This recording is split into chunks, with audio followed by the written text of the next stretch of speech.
Cytoskeleton. Okay, let's start off with a few definitions. Cytoskeleton is a network of protein microfilaments and microtubules that run through the cytoplasm.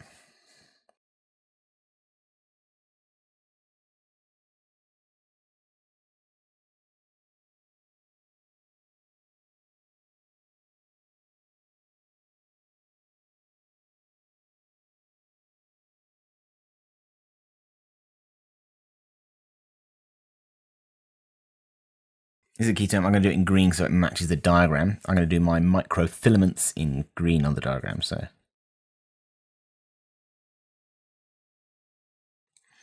these are strands of a protein. The protein is actually called actin, which you might be familiar with from muscle contraction, but you don't really need to know that they act as tracks for things to move on within the cell.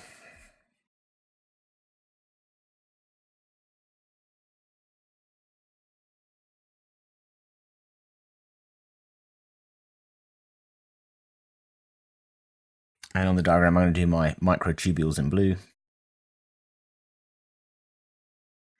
Again, these are like hollow tube-like proteins. If you need a reminder, then the lesson on eukaryotic cell organelles 3 with centrioles, these also contain microtubules. So these are hollow protein tubes. I'm going to say maybe in brackets like centrioles. I mean, they have a different structure, but centrioles are also made of microtubules. Okay, so let's do a bit of a diagram here. That's my surface cell membrane. I'm actually going to draw a cilia, and only the one, because we only need one. And this is going to be the rest of the surface cell membrane. Well, the surface, it is a phospholipid bilayer. I could really draw it as 2 lines, but I'm just going to leave the surface cell membrane as 1 line. So we've sliced a cell, and we're looking at its insides now. Well, it's going to hold organelles in place. So I'm going to draw a pretty easy to identify organelle, mitochondrion here.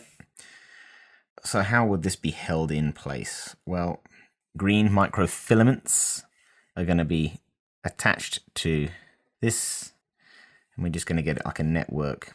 I'm also going to put in maybe my microtubules first. Okay, so a microtubule is going to connect to the bottom of my cilia, and these are hollow tubes, remember. These are going to just continue. The directions that they run in are pretty kind of crazy and random.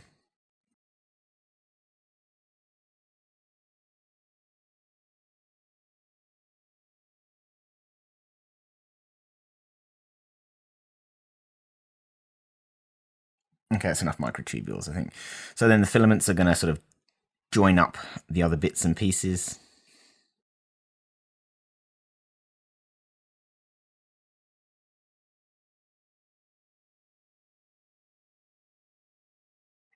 You don't need to go too crazy on these. Okay, so let's label these up. We've got I'm going to label it with a black pen. Microfilaments. Sometimes you might see reference in textbooks to intermediate filaments. There's kind of a third category which are very similar to microfilaments. They're called intermediate filaments. I haven't seen any exam questions on them, which is why I'm leaving them out. Just if you see them in textbooks, that's not to get confused. So they're made of actin.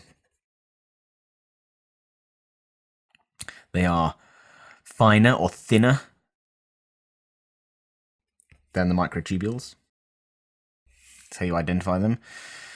They resist tension, so they anchor organelles and they give the cell shape by stopping it stretching.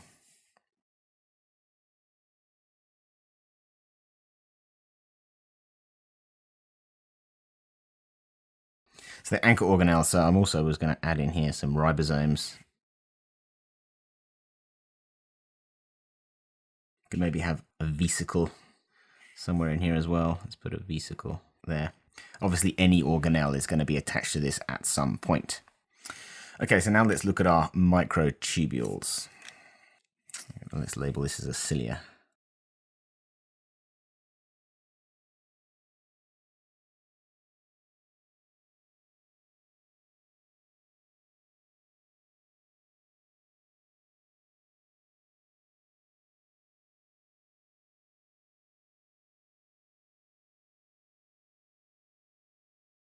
Okay, so we've got tubule here. We can take that, it's meaning a tube, so it's going to be hollow.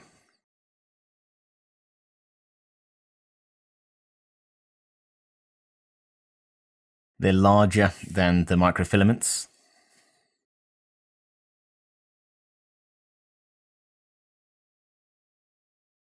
They're kind of similar to centrioles in that they have a 9+2 arrangement, which is what we call them. There's like a 9, they're a ring of tubes basically that forming another tube.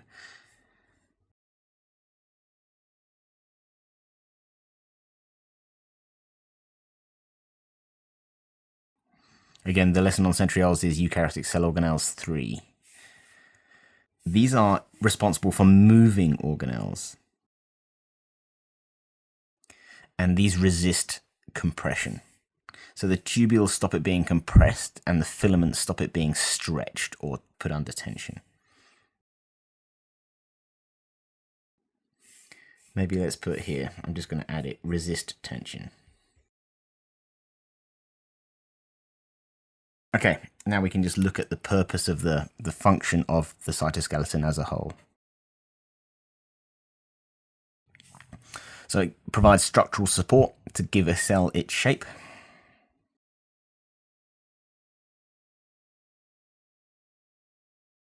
I'm actually going to say animal cells. I'll put animal in brackets. Obviously, all cells are going to have this cytoskeleton. However, animal cells don't have a cell wall. So a plant cell, if it's hydrated, if it's turgid, will be the same shape, kind of regardless of the cytoskeleton. But an animal cell without the cytoskeleton, it would be completely without structure. It holds organelles into position.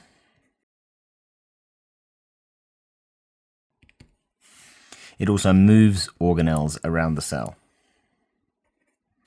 I'm actually going to say it moves components, because I think that's what it says in the specification, which is generally going to be organelles. But if it's something that's non-organelle, then it can move anything that's moved within the cell gets moved by the cytoskeleton.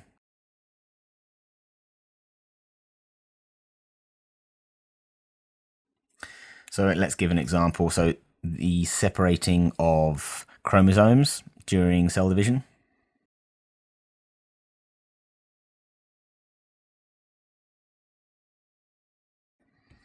Also exocytosis. And also cytokinesis, anything that is requiring a cell to move in some way. Cytokinesis is the division of the cytoplasm. All those things. Any cellular kind of movement is going to be requiring the cytoskeleton to do that movement.